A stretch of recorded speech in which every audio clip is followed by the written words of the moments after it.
Ito yung gupit ng aking customer. So, sir, paki-smile naman sir, para close up naman.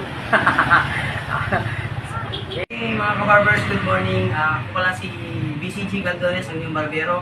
So mga kabarbers, magkukulay tayo ngayon ng buhok ni sir. Kailangan magkukulay tayo ng highlight brown.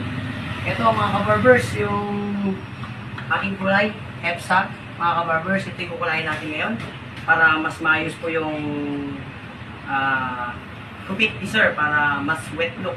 So ito mga kabarbers, yung kulay natin na light brown.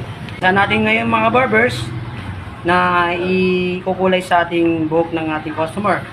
So ito yung unang kulay niya, first coating mga kabarbers. Tapos na po yung pagkukulay natin sa buhok ni sir sa ating customer. So patutuyin natin ngayon ng mga 30 minutes para mamaya babanawan natin. Katapos makikita natin yung mismong ayos ng buhok ni sir. So mga kabarbers, ito po yung itsura ng highlights na brown. So katapos na natin ang pagkabanlaw, ito po yung ayos niya. So mga kabarbers, magandang hapon po sa inyo mga kabarbers. At pakisupport na lang din po yung aking video. Maraming salamat po.